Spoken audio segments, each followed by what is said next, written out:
Bonjour à toutes et à tous, aujourd'hui c'est la présentation du steelbook du film Alita Battle Angel. C'est une édition internationale, donc le même visuel disponible un petit peu partout, même dans le monde, hein. Écoutez, je pense qu'on est un bon paquet à l'avoir reçu ce steelbook et je pense qu'on a tous réagi un peu de la même manière quand on a eu les premiers visuels. On a tous été un petit peu déçus de retrouver simplement la main en premier plan sur le recto. Et de ne pas avoir une affiche du film ou quelque chose avec Alita justement. Il y a tellement de visuels très très sympas qu'on aurait pu retrouver sur le steelbook. Voilà, j'étais un petit peu déçu, j'ai beaucoup hésité à garder ma précommande, surtout quand j'ai vu qu'en plus le verso était complètement vide. Alors c'est vraiment, j'ai hésité. Ensuite, il y a quelques jours, Film Arena nous a sorti les maquettes, même les previews, hein, de leur future édition exclusive, qui a l'air très sympathique. Mais j'avoue que, ouais, je pense pas le prendre parce que Film Arena, ça reste assez cher. Quand vous incluez les frais de port, maintenant ils incluent le 4K directement à l'intérieur de la plupart de leurs steelbooks, donc le prix va sûrement tourner dans les 70 euros, frais de port inclus. Je trouve ça un peu cher pour un film que j'ai bien aimé, mais j'ai pas eu ma claque, j'ai pas eu mon gros coup de cœur non plus.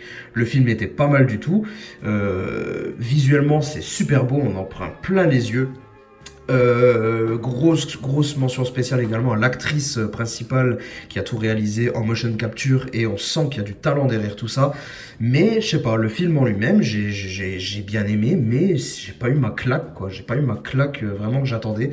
Du coup, je me contenterai de l'édition française sans problème parce que d'ailleurs, le recto en tout cas a le droit à une jolie finition et vraiment le recto est très très sympa comme vous allez pouvoir le voir. Écoutez, on fait juste un petit tour des langues avant d'aller plus loin. On peut voir que, alors attendez, je vous zoome un petit peu ça. Sur le Blu-ray 4K Ultra HD, nous avons du français en DTS 5.1 et de l'anglais en Dolby Atmos.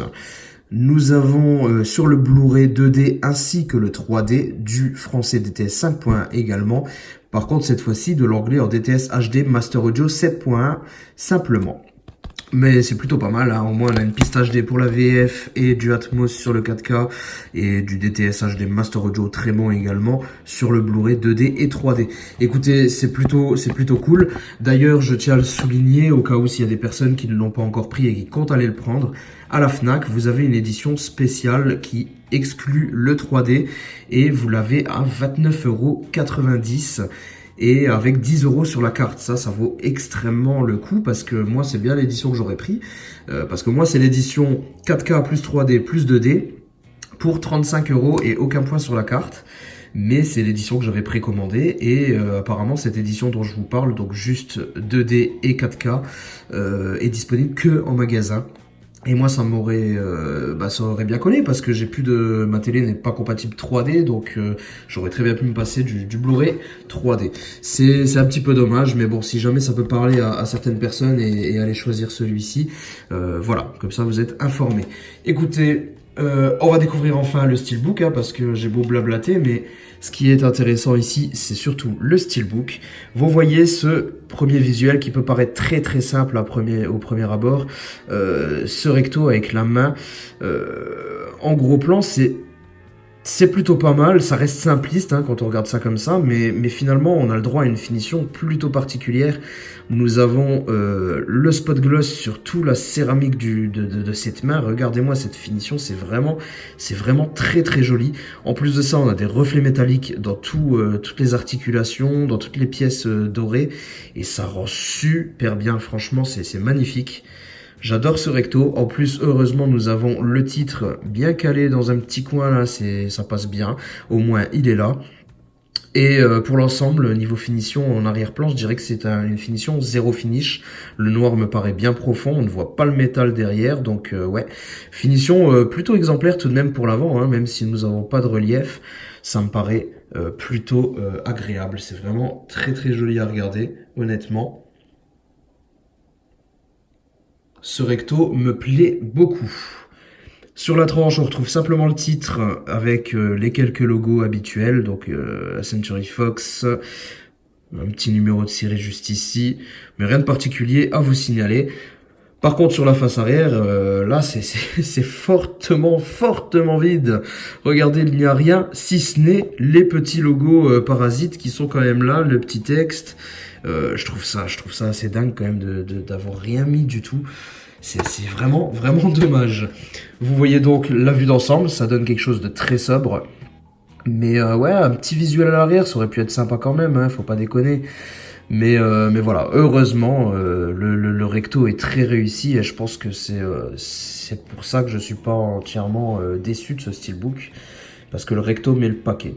Mais vraiment quand même dommage de ne pas avoir la même chose à l'arrière, ou bien au moins un visuel, quoi, même si on n'avait pas la même finition. À l'intérieur, vous retrouverez donc le Blu-ray 3D si vous prenez la même édition que moi, avec un visuel sympa, mais dommage, c'est entaché de logos un petit peu partout. On a quand même le titre et la sérigraphie qui est quand même sympa, hein, y a pas à dire. Nous avons également le Blu-ray standard avec ce visuel que j'aime beaucoup, hein. Ouais, plutôt sympa. Toujours entaché de logo, malheureusement, hein, ça, on n'y échappe pas. Et le Blu-ray Ultra HD, un troisième visuel. Donc ça, c'est plutôt cool. On a trois visuels différents sur les disques. C'est chouette. Alors, je sais pas si vous avez vu le manga original. En fait, à la base, c'était un manga papier. Ensuite, c'est devenu un animé. Je crois qu'il y a eu un animé. Hein, ça s'appelait Gunem, je crois. Je sais même pas si ça se prononce comme ça. Mais moi, je vous avoue que je ne connais pas du tout. Je n'avais jamais entendu parler avant de voir ce film. Mais je serais curieux de savoir s'il y en a qui ont déjà vu cet animé ou qui ont lu le manga. Est-ce que ça vaut le coup? Est-ce que c'est cool? Est-ce que ça a plutôt bonne réputation en général? Mais j'aimerais bien avoir votre avis. Voici donc l'artwork interne, plutôt lisible. Ça fait plaisir. Il n'y a pas à dire, c'est plutôt propre et très visible même. Franchement, rien à redire sur cet interne. Il est très bien. Écoutez, voilà, on a déjà fait le tour de cette édition. Alors, comme je vous l'ai dit, vous n'hésitez pas à me dire dans les commentaires ce que vous en avez pensé, ce que vous pensez de ce film, de cette édition. Est-ce que vous comptez prendre le film Arena qui a l'air très sympa? Est-ce que vous attendez encore qu'un autre éditeur se manifeste peut-être? Qu'est-ce que vous comptez faire? N'hésitez pas, on en discute dans les commentaires. N'hésitez pas à vous abonner à la chaîne si c'est pas encore fait. Vous pouvez même activer la petite cloche, comme ça vous recevez les petites notifications.